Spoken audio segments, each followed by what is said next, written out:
സുതനെ തള്ളിയാലും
ഞങ്ങളെ അടുത്ത മകളെയുമായി ശ്രദ്ധിക്കുന്ന ഈ പ്രദേശത്ത് പ്രിയപ്പെട്ടവരെ, ഒരുപക്ഷെ ഞങ്ങൾ കൈയടിച്ചുള്ള പാട്ടും അവസാനമുള്ള ഈ മുദ്രാവാക്യവും ഒക്കെ കേൾക്കുമ്പോൾ സ്വാഭാവികമായി നമ്മുടെ മനസ്സിൽ വേഗം ഓടിയെത്തുവാൻ സാധ്യതയുള്ളത് ഇത് ഒരു പെന്തക്കോസുകാര് മറ്റൊരു പള്ളിയിൽ നിന്നോ മറ്റൊരു മതത്തിൽ നിന്നോ കുറെ ആളുകളെ മറ്റൊരു സഭയിലേക്ക് കൊണ്ടുപോകുവാൻ നടത്തുന്ന ഒരു തത്രപ്പാടാണ് എന്നൊരു തോന്നൽ ചിലർക്കെങ്കിലും വരാൻ സാധ്യതയുണ്ട്.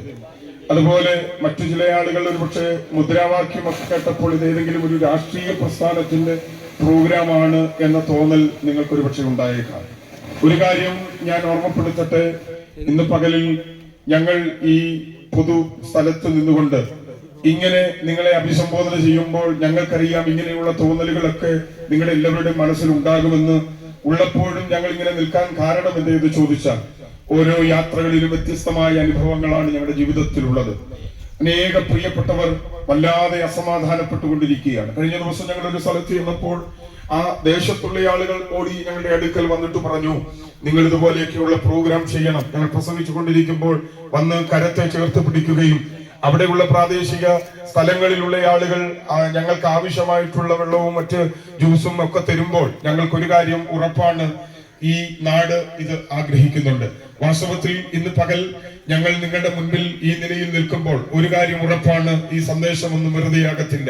ചിലരോടെങ്കിലും വ്യക്തമായ ഇടപെടലുകൾ ഉണ്ടാകുമെന്നുള്ള ധൈര്യത്തോടും ഉറപ്പോടുമാണ് ഞങ്ങൾ നിങ്ങളെ അഭിസംബോധന ചെയ്യുന്നത്. തുടർന്ന് ഒരു ലഘു സന്ദേശം പങ്കുവെക്കുവാൻ ആഗ്രഹിക്കുന്നു ഞങ്ങളുടെ യാത്രയിൽ ഞങ്ങളോടൊപ്പമുള്ള പ്രിയ ബെൻസൺ അവറുകളായിരിക്കും. തുടർന്ന് ഒരു ലഘു സന്ദേശം നിങ്ങളുമായി പങ്കുവെക്കുന്നത് നിങ്ങളുടെ വിലപ്പെട്ട ശ്രദ്ധയെ ക്ഷണിച്ചുകൊണ്ട് പ്രിയപ്പെട്ടവരെ ഞാൻ സന്ദേശത്തിനായി ക്ഷണിച്ചുകൊള്ളും.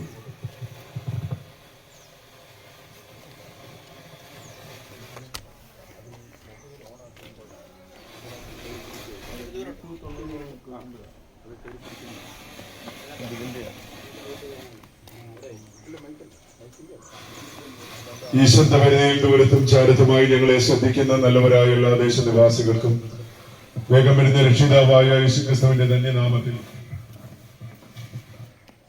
സ്നേഹവന്ദനം അറിയിക്കുന്നു.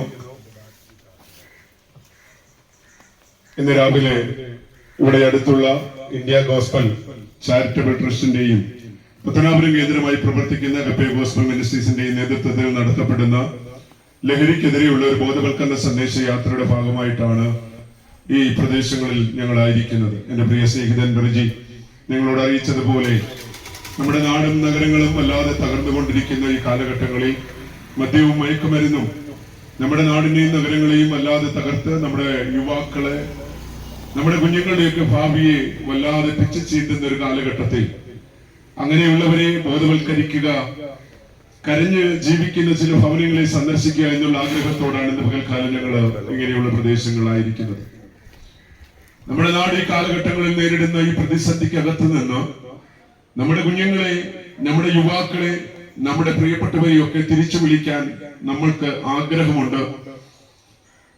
വിദ്യാസമ്പന്നരായ നമ്മുടെ കുഞ്ഞുങ്ങളൊക്കെ നശിച്ചുകൊണ്ടിരിക്കുന്ന ഈ കാലഘട്ടം വളരെയേറെ വേദനയുളവാക്കുന്ന, നമ്മുടെ മുമ്പിൽ വന്നു വീഴുന്ന വാർത്തകൾ ഓരോ ദിവസവും നമ്മളെ ഞെട്ടിപ്പിച്ചുകൊണ്ടിരിക്കുമ്പോൾ കേരളത്തിന്റെ വാർത്തകൾ തന്നെയാണോ, മലയാളി മക്കൾ തന്നെയാണോ ഈ ചെയ്തിരിക്കുന്നതെന്ന് ചിന്തിക്കത്തക്കവണ്ണം ഓരോരുത്തരുടെയും കണ്ണ് നിറയിക്കുന്ന, നമ്മളെ അയ്യോ എന്ന് വിളിപ്പിക്കുന്ന നിലയിൽ ഓരോ ദിവസവും നമ്മുടെ മുമ്പിലുള്ള പ്രതിസന്ധികൾ വർദ്ധിച്ചു വരുമ്പോൾ നമുക്ക് നോക്കിയിരിക്കാൻ കഴിയത്തില്ല. അതുകൊണ്ടാണ് ഇന്ന് രാവിലെ ഈ സമയം ഇങ്ങനെയുള്ള പ്രോഗ്രാമുകൾ ഞങ്ങൾ ക്രമീകരിച്ച് ഇതുപോലുള്ള തെരുവീതികളിൽ ഞങ്ങൾ ആയിരിക്കാൻ കൊണ്ടവിടെയായിത്തീരുന്നത്. നമുക്കറിയാം, ദൈവമില്ലെന്ന് വിശ്വസിക്കുന്ന ഒരു കൂട്ടം ജനത ഇന്ന് വർദ്ധിച്ചു വരുന്നു. പ്രത്യേകിച്ച് സമ്പന്ന രാഷ്ട്രങ്ങളുടെ ഏറ്റവും വലിയ പ്രശ്നം ദൈവമില്ല.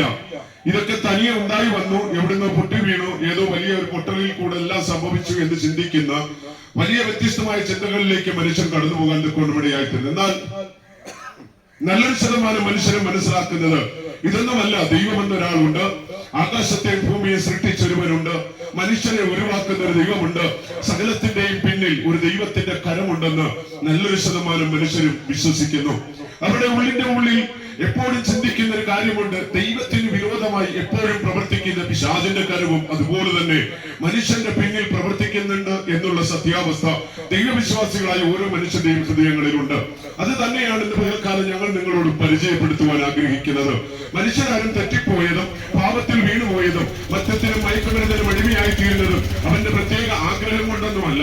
കാലാകാലങ്ങളായി അവനെ വഞ്ചിക്കുന്ന പാപം എന്ന പിശാച് അവന്റെ പിന്നാലെ കൂടിയത് നിമിത്തം അവൻ പോലും അറിയാതെ തിന്മയുടെ കരങ്ങളിലേക്ക് അവരെ വലിച്ചിഴക്കപ്പെടുന്നത്. ജയിലിൽ കഴിയുന്ന ഒത്തിരി കുഞ്ഞുങ്ങളുണ്ട്. പല കേസുകളിൽ പിടിക്കപ്പെട്ട് കൊലപാതകരായി തീർന്ന, മാതാപിതാക്കൾ കരഞ്ഞുകൊണ്ട് ജീവിക്കുന്ന ഒത്തിരി ഭവനങ്ങളുണ്ട്. ഒരുപക്ഷെ നേരിട്ട് അവരുമായി ഒന്ന് സംസാരിച്ചാൽ അവർ തുറന്നു പറയുന്ന ഒരു സത്യമുണ്ട്, ഞങ്ങൾ ആരും ആഗ്രഹിച്ചുകൊണ്ട് പോയി മദ്യപിച്ചതല്ല, എന്റെ കുഞ്ഞിനെ വളർത്തിയെടുത്തത് മദ്യം കൊടുത്തിട്ടല്ല, നല്ല പാല് കൊടുത്ത്, ആഹാരം കൊടുത്ത്, നല്ല വിദ്യാഭ്യാസം കൊടുത്ത്, നല്ലൊരു ഭാവി ഉണ്ടാകാൻ വേണ്ടിയിട്ട് ഞങ്ങളല്ല കുഞ്ഞുങ്ങളെ വളർത്തിയെടുത്തത്. പക്ഷേ കാലത്തിന്റെ പോക്കിൽ എവിടേക്കോ ചതിക്കുഴിക്കകത്ത് വിട്ട് ഞങ്ങൾ അവർക്ക് കൊടുത്ത ആഹാരത്തെക്കാൾ, ഞങ്ങൾക്ക് അവർക്ക് കൊടുത്ത ഉപദേശത്തെക്കാൾ, സ്കൂളിൽ നിന്ന് ലഭിച്ച വിദ്യാഭ്യാസത്തെക്കാൾ അപ്പുറം അവരുടെ ബുദ്ധിമണ്ഡലങ്ങളെ മറിച്ചു കളഞ്ഞു ഈ ലോകത്തിന്റെ പാപത്തിലേക്ക്, ഈ ലോകത്തിന്റെ മദ്യത്തിലേക്ക്, ഈ ലോകത്തിന്റെ മയക്കുമരുന്നിലേക്ക് അവരെ വലിച്ചിറക്കിയ ഏതോ ഒരു പൈശാചിക ശക്തി അവരുടെ പിന്നിൽ ഉണ്ടായിരുന്നു എന്ന് ഇപ്പോഴുള്ള പലരും മനസ്സിലാക്കുന്നു. ഞാൻ ഇന്ന് പറയട്ടെ, നിങ്ങളുടെ വീട്ടിൽ വസിക്കുന്ന പല കുഞ്ഞുങ്ങളും നിങ്ങളുടെ വീട്ടിലേക്ക് കയറി വരുമ്പോൾ ഏതോ ഒരു വന്യമൃഗം അകത്തേക്ക് കയറി വന്നതുപോലെ ഹൃദയത്തിന്റെ അകത്ത് ഇടുപ്പമായി കഴിയുന്ന എത്രയോ മാതാപിതാക്കൾ നമ്മുടെ വീടുകളിൽ ഉണ്ടെന്നറിയാമോ? പണ്ടൊക്കെ നമ്മുടെ മാതാപിതാക്കളായിരുന്നു മക്കളെ നിയന്ത്രിക്കുന്നത്. പക്ഷേ ഇന്ന് മക്കൾ നിയന്ത്രിക്കുന്ന വീടുകളായി നമ്മുടെ ഭവനങ്ങൾ മാറിക്കഴിഞ്ഞു. ഞാൻ പറഞ്ഞു വന്നത്, പിശാചിന്റെ കറുത്തകരം, പാപത്തിന്റെ കറുത്തകരം നമ്മുടെ ഇടയിൽ കടക്കപ്പെട്ടു എന്നുള്ള സത്യാവസ്ഥ നാം ഓരോരുത്തരും മനസ്സിലാക്കണം. ദൈവം പണ്ട് മനുഷ്യനെ സൃഷ്ടിച്ചു. ഞങ്ങൾ ക്രിസ്ത്യാനികൾ സത്യത്തിൽ വിശ്വസിക്കുന്ന അടിസ്ഥാനമായ വേദപുസ്തകത്തിൽ നമ്മൾ അങ്ങനെയാ വായിക്കുന്നത്, ദൈവം തന്റെ സാദൃശ്യത്തിലും തന്റെ സ്വരൂപത്തിലും മനുഷ്യനെ സൃഷ്ടിച്ചു. ആകാശത്തെ ഉരുവാക്കിയ ദൈവം, ആ അഖിലാണ്ടങ്ങളെ ഉരുവാക്കിയ ദൈവം കരയെയും കടലിനെയും വേർതിരിച്ചിട്ട് തനി പഞ്ചസാര മണൽ കൊണ്ട് അതിര് നിശ്ചയിച്ച് കടലിനോട് നിനക്ക് ഇവിടെ വരെ വരാമെന്ന് അധികാരം കൊടുത്ത് അതിനെ തമ്മിൽ വേർതിരിച്ചു. സകലത്തെയും തന്റെ വാക്കുകൾ കൊണ്ട് സൃഷ്ടിച്ചു. വൃക്ഷലലാദികളെയും ഭൂമിയിലുള്ള സർവ്വചരാചരങ്ങളെയും ദൈവം തന്റെ വാക്കുകളാൽ സൃഷ്ടിച്ചതിന് ശേഷം ഒടുവിലായി ദൈവം തന്റെ കരത്താൽ നിർമ്മിക്കപ്പെടാൻ ഉണ്ടാക്കിയെടുത്ത ഒരേ ഒരു സൃഷ്ടി അത് മനുഷ്യ സൃഷ്ടിയ. എന്തുകൊണ്ടെന്ന് ചോദിച്ചാൽ ലോകത്തിലുള്ള മറ്റേത് സൃഷ്ടിയേക്കാളും ദൈവം നന്നായി സ്നേഹിച്ചതും ദൈവം കൂടെ ഇരിക്കാൻ ആഗ്രഹിച്ചതും ദൈവം വിലയുള്ളതായി കണ്ടതും മനുഷ്യനെ മാത്രമാണ്. അതുകൊണ്ട് ദൈവം മനുഷ്യനെ മാത്രം വേറിട്ട് നിർത്തി. അവനോട് പ്രത്യേക സ്നേഹമുണ്ടായിരുന്നു. വേദപുസ്തകം വായിക്കുമ്പോൾ ആദാമെന്നും ഹവ്വ എന്നും പേരിട്ട് അവരെ വേറിട്ട് നിർത്തിയിരുന്നു. എന്നാൽ കാലത്തിന്റെ യവനികൾ, ഞാൻ നേരത്തെ പറഞ്ഞതുപോലെ, പാപത്തിന്റെ കറുത്തകരമാകുന്ന പിശാച് ആ മനുഷ്യരെയും അവിടെ വെച്ച് കീഴടക്കി കളഞ്ഞു. പാപത്തിന്റെ വല്ലാത്ത ദാഹം അവിടെ ഉള്ളിലേക്ക് കുത്തി നിറച്ചു. ദൈവം പറഞ്ഞ നന്മ തിന്മകളെ കുറിച്ച് അറിവുള്ള വൃക്ഷത്തിന്റെ ഫലം നിങ്ങൾ തിന്നരുത്, അത് തിന്ന എന്നാൽ അതുകൊണ്ട് നീ മരിച്ചു പോകും എന്ന് വെച്ചാൽ നിന്റെ ആത്മീയത നഷ്ടപ്പെടും. ദൈവം നിന്റെ മേൽ പകർന്ന ജീവശ്വാസം നഷ്ടപ്പെടും. നിന്റെ ആത്മീയത്തെ തേജസ് നഷ്ടപ്പെടും. വെറും ലോകത്തിലെ ഒരു മണ്ണുകൊണ്ടൊരു സൃഷ്ടി പോലെ നീ ആയിത്തീരുമെന്ന് ദൈവം കൊടുത്ത വാണിംഗുകളെ ഒന്നുപോലും മനസ്സിലാക്കാതെ പാപത്തിന്റെ വശീകരണ വലയത്തിൽ വീണുപോയ മനുഷ്യൻ ദൈവത്തിന്റെ തേജസ്സിൽ നിന്ന് മാറിപ്പോയി വെറും ജഡമായി തീർന്നു. ഇന്ന് കാണുന്ന ഈ ദുഷിച്ച ഭൂമിയിലേക്ക്, നഷ്ടപ്പെടുന്ന, ദുഃഖിപ്പിക്കുന്ന, കരയിപ്പിക്കുന്ന, പീഡിപ്പിക്കുന്ന ഈ ഭൂമിയിലേക്ക് ശാപഗ്രസ്തമായി തീരാൻ കാരണം മനുഷ്യന്റെ പാപം തന്നെയാണെന്ന് ഇന്ന് പകൽ എന്നെ കേൾക്കുന്ന ഓരോ പ്രിയപ്പെട്ടവരും മനസ്സിലാക്കണം.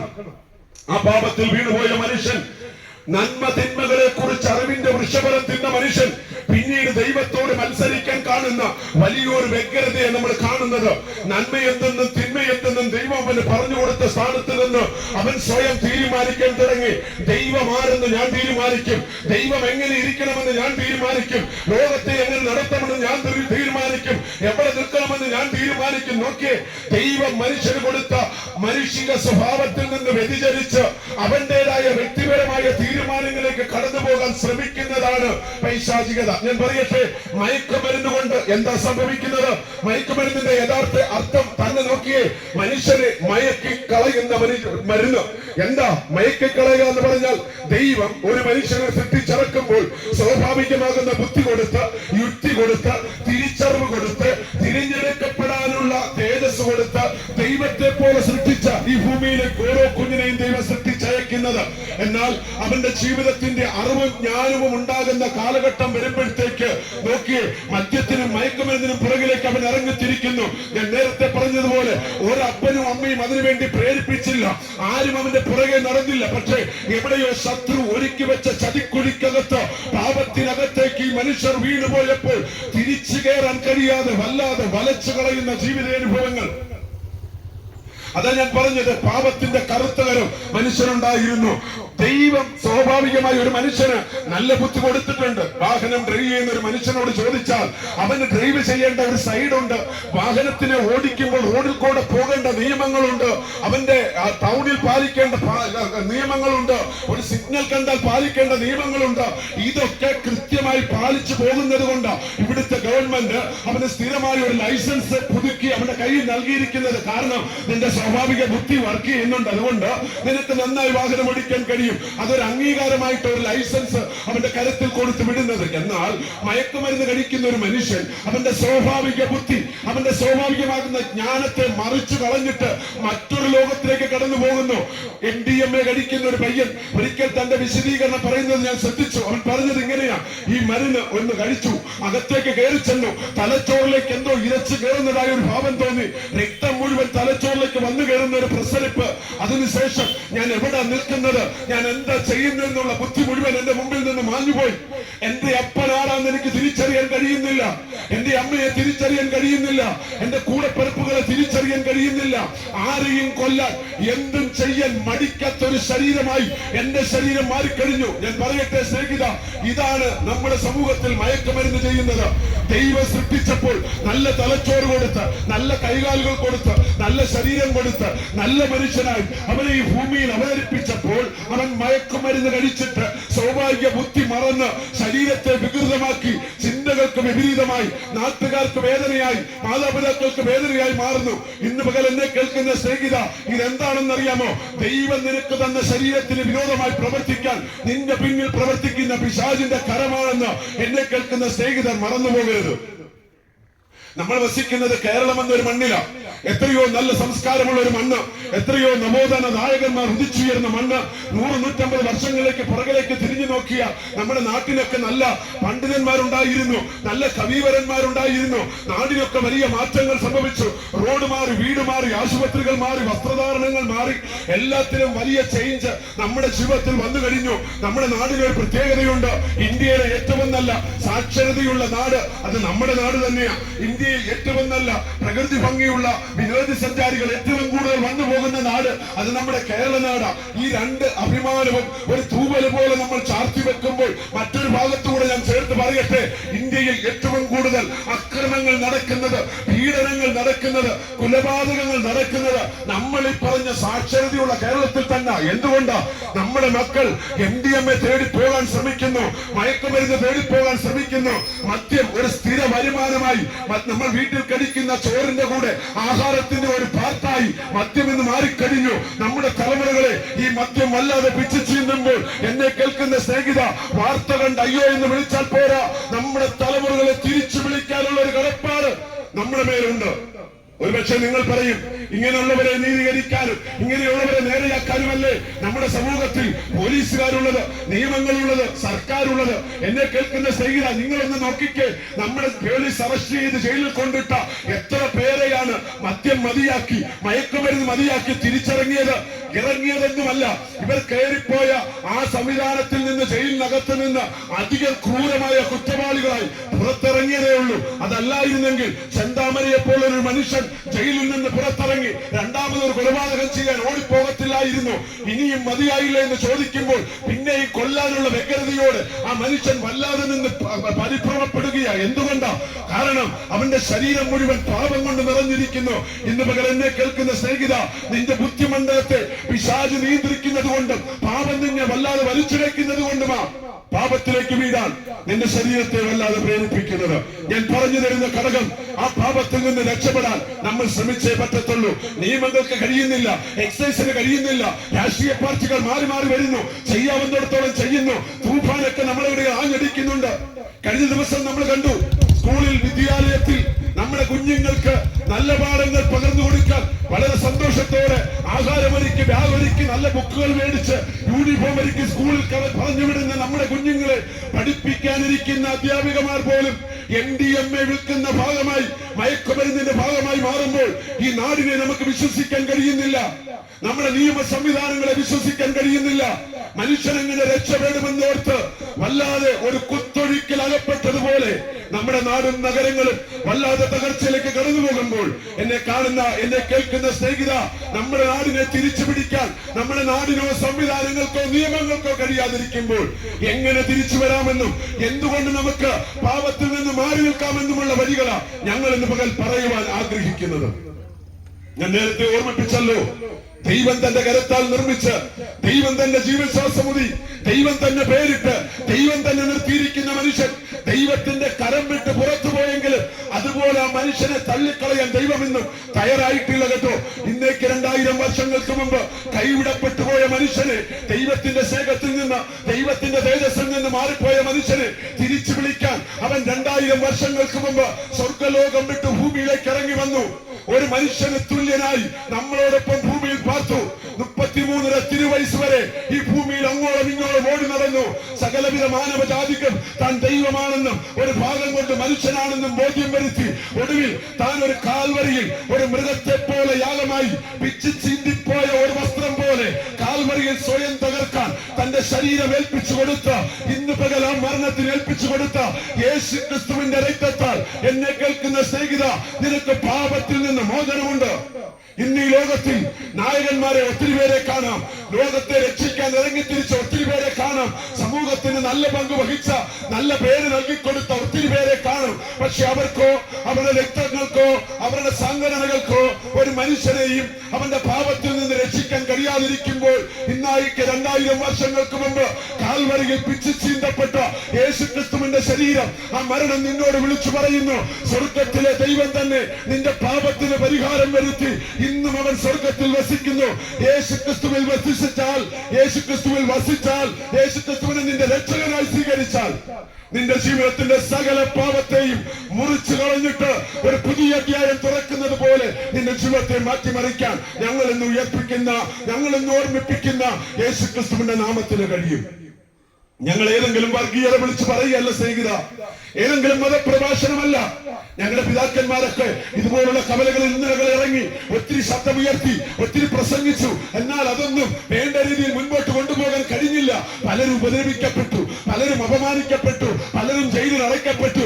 ഇന്നും പല ദൈവദാസന്മാരും ഇന്ത്യയുടെ പല ജയിലുകളിൽ കഴിയുന്നുണ്ട്. പക്ഷെ അവരുടെ തലമുറകളാകുന്ന ഞങ്ങൾക്ക് ഇനിയും മറഞ്ഞിരിക്കാൻ കഴിയത്തില്ല. ഇന്നലകളിൽ ലക്ഷ്യബോധമില്ലാതെ തകർന്ന ഞങ്ങളെ ഇന്ന് സമൂഹത്തിന്റെ മുഖ്യധാരയിലേക്ക് കൊണ്ടുവരാൻ ഞങ്ങളുടെ മക്കൾക്ക് ഒരു നല്ല പേര്, ഞങ്ങളുടെ കുടുംബത്തിന് ഒരു നല്ല പേര് നൽകിയ ആ യേശുവിന്റെ നാമത്തെ ഞങ്ങൾ വാതോരാതെ, അടിയോ ഇടിയോ പ്രതിസന്ധികളോ വകവെക്കാതെ ആ യേശുവിനെ ഇന്ന് പകലും ധൈര്യത്തോട് ഉയർത്തുന്നു. കാരണം ആ യേശു നിങ്ങളെ സ്നേഹിക്കുന്നു എന്നുള്ളത് കൊണ്ടാണ്.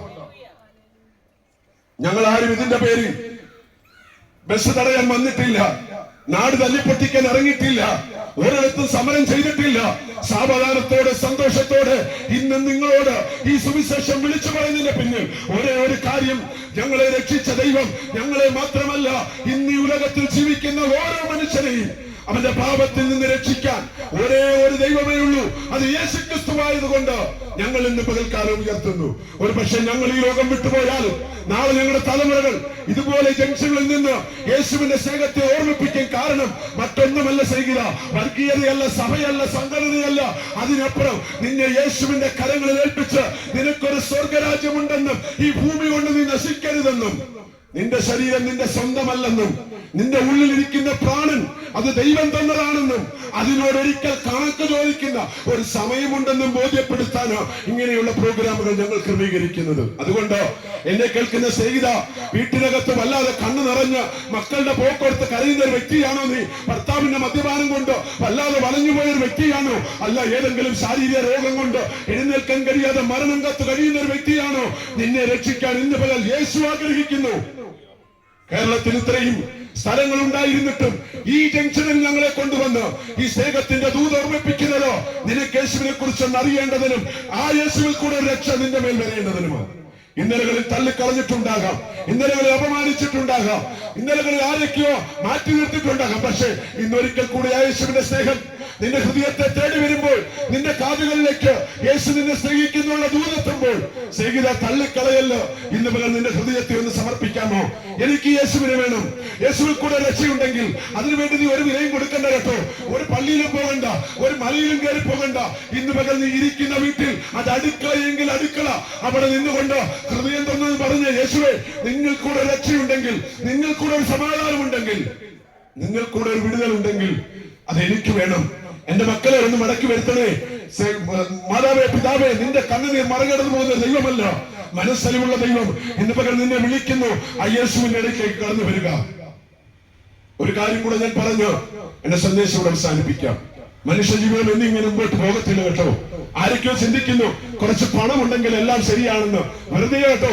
പണമുള്ളവരെല്ലാം പണമില്ലാത്തവനേക്കാൾ സ്വസ്ഥതക്കേട് അനുഭവിക്കുന്നുണ്ട്. സമൂഹത്തിൽ സ്ഥാനമാനങ്ങൾ അനുഭവിക്കുന്നവരെല്ലാം മനസ്സുകൊണ്ട് സ്വസ്ഥതക്കേട് അനുഭവിക്കുന്നുണ്ട്. ലോകത്തിൽ ഒരു മനുഷ്യന് സമാധാനം കണ്ടെത്താൻ കഴിഞ്ഞിട്ടില്ല. ഭരണാധികാരികൾക്ക് സമാധാനമില്ല കേട്ടോ. നാട് നന്നാക്കാൻ ഇറങ്ങിയവർക്ക് സമാധാനമില്ല. സമാധാനം അനുഭവിക്കുന്ന ഓരോ ഗ്രൂപ്പ് അത് യേശുക്രിസ്തുവിന് വേണ്ടി ജീവൻ സമർപ്പിച്ച ദൈവമക്കൾ മാത്രമാണ്. കാരണം ഈ ലോകം കൊണ്ട് കഴിയുന്നതല്ല അവരുടെ ജീവിതം, ഒരു ശവക്കുഴി കണ്ട് തീരുന്നതല്ല അവരുടെ ജീവിതം. അപ്പുറം ദൈവം അവർക്ക് വേണ്ടി ഒരുക്കുന്ന ഒരു ദൈവരാജ്യമുണ്ട്, ഒരു നിത്യരാജ്യമുണ്ട്. ഈ ഭൂമി വിട്ടൊഴിഞ്ഞാലും ഒരു പക്ഷെ ക്യാൻസർ കൊണ്ട് ഈ ലോകം വിട്ടുപോയാലും സ്വർഗരാജ്യത്തിൽ രോഗമില്ലാത്തൊരു രാജ്യം, ദുഃഖമില്ലാത്തൊരു രാജ്യം ഞങ്ങൾക്ക് വേണ്ടി സ്വർഗത്തിലുണ്ടെന്നുള്ള ഉറപ്പ് ഞങ്ങളെ ഇന്ന് പകൽക്കാലം ഈ ജംഗ്ഷനിൽ നിർത്തുകയാണ്. എന്നെ കേൾക്കുന്ന സ്നേഹിത, നിന്റെ ജീവിതത്തിൽ എത്ര നാളിനി മുൻപോട്ട് കാണും? എത്ര ദിവസം മുൻപോട്ട് പോകാൻ കഴിയും? ഒടുവിൽ നിനക്ക് പ്രാണൻ തന്ന ദൈവത്തെ നീ നേരിടേണ്ടതായിട്ടുണ്ട്. അവിടെ നിനക്കൊരു ന്യായവിധിയുണ്ട്. അവിടെ നീ കണക്ക് ബോധിപ്പിച്ചേ പറ്റൂ. അവിടെ നീ കേട്ട സുവിശേഷത്തിന്, അവിടെ നീ യേശുവിന്റെ സ്നേഹം കേട്ടതിന് അവിടെ നീ കണക്ക് ബോധിപ്പിച്ചേ പറ്റൂ. അതുകൊണ്ട് ഇന്നലകളിൽ പുറങ്കാലി കൊണ്ട് തട്ടിയെറിഞ്ഞതുപോലെ ഈ സുവിശേഷ സന്ദേശത്തെ തട്ടിയെറിയരുത്. നിന്റെ ജീവിതത്തെ ഏത് തകർച്ചയിൽ നിന്ന് രക്ഷിക്കാനും ഞങ്ങൾ ഉയർത്തുന്ന യേശുക്രിസ്തുവിന് കഴിയും. സമാധാനം നിനക്ക് നൽകാൻ യേശുക്രിസ്തുവിന് കഴിയും. പുതിയൊരു ജീവിതം നിനക്ക് തരാൻ യേശുക്രിസ്തുവിന് കഴിയും. എത്ര തകർന്നതായിക്കോട്ടെ, എത്ര കണ്ണുനീരിൽ ആണ്ടുപോയതായിക്കോട്ടെ, ആരൊക്കെ നിന്നെ മറന്നു കളഞ്ഞതായിക്കോട്ടെ, ഇന്ന് പകൽ യേശു നിന്നെ സ്നേഹിക്കുന്നു. ഒരു പുതിയ ജീവിതം തരാൻ ഈ ലോകം പോലും ഒരു പക്ഷെ നിന്നോട് ക്ഷമിച്ചെന്ന് വരുന്ന വരുത്തില്ല. കോടതി നിന്നെ ജീവപര്യന്തം ശിക്ഷയ്ക്ക് വിധിച്ചിട്ടുണ്ടാകാം, തൂക്കുകയറിന് പോലും നിന്നെ ഏൽപ്പിച്ചിട്ടുണ്ടാകാം. പക്ഷെ ഇന്ന് പകൽ ഒരു നിമിഷം നിന്റെ ഹൃദയത്തെ ഏൽപ്പിച്ചു കൊടുത്താൽ യേശു നിന്റെ സകല പാപങ്ങൾ ക്ഷമിച്ച് നിന്റെ ഹൃദയത്തിലേക്ക് കടന്നു വരുവാനിടയായി തീരും. അതുകൊണ്ട് യേശുവിനോട് ചേർന്ന് നല്ലൊരു ആത്മീയ ജീവിതം നയിക്കാൻ, തകർന്ന അവസ്ഥയിൽ നിന്നെല്ലാം പുറത്തു വരുവാൻ നിങ്ങൾക്കിടയായി തീരട്ടെ. നിന്റെ മക്കൾക്ക് നല്ല ഭാവി ഉണ്ടാകട്ടെ, ഭർത്താവിന്റെ അവസ്ഥകളൊക്കെ മാറട്ടെ, നിന്റെ കുടുംബത്തിന്റെ കടഭാരങ്ങൾ മാറട്ടെ, രോഗങ്ങൾ മാറട്ടെ. നിങ്ങളുടെ ജീവിതത്തിൽ ഒരു പുതിയ നല്ല അധ്യായങ്ങളെ തരുവാൻ ദൈവം ആഗ്രഹിക്കുന്നു. അതിനുവേണ്ടി ഇടയായി തീരട്ടെ എന്ന് ആഗ്രഹിച്ചുകൊണ്ട് പ്രാർത്ഥിച്ചുകൊണ്ട് ഇത്രയും നേരം ഞങ്ങളുടെ ഈ സന്ദേശം നല്ല രീതിയിൽ ശ്രദ്ധിച്ച എല്ലാ നല്ല ദേശനിവാസികളോട്, വ്യാപാരി സുഹൃത്തുക്കളോട് ഞങ്ങളുടെ ഹൃദയത്തിന്റെ ഭാഷയുള്ള നന്ദി അറിയിക്കുന്നു. സർവശക്തനായ ദൈവം നിങ്ങളെ അനുഗ്രഹിക്കുമാറാകട്ടെ. ഞങ്ങളെ അടുത്ത മകളെയുമായി ഈ സമയം വരെയും ശ്രദ്ധിച്ച തിരക്കുകൾ ഉണ്ടെങ്കിലും ഭവനങ്ങളിലോ വീതികളിലോ കടകളിലുമൊക്കെ ഇരുന്ന് ശ്രദ്ധിച്ച പ്രിയപ്പെട്ടവരുണ്ട്. നിങ്ങളോടുള്ള പ്രത്യേക സ്നേഹം ഞങ്ങൾ പ്രകടിപ്പിക്കട്ടെ. പ്രാരംഭത്തിൽ ഓർമ്മപ്പെടുത്തിയതുപോലെ ഞങ്ങളുടെ സന്ദേശത്തിന്റെ ആകത്തുക എന്ന് പറയുന്നത് മനുഷ്യന്റെ ജീവിതത്തിലെ അസമാധാനങ്ങളെ മാറ്റാൻ കഴിയുന്ന, മനുഷ്യന്റെ ജീവിതത്തിലെ പ്രതിസന്ധികളെ മാറ്റാൻ കഴിയുന്ന ഏക വഴി യേശുക്രിസ്തുവിലൂടെയുള്ളതാണ്. അതിലേക്ക് ഞാൻ നിങ്ങളെ ആഹ്വാനം ചെയ്യുന്നു.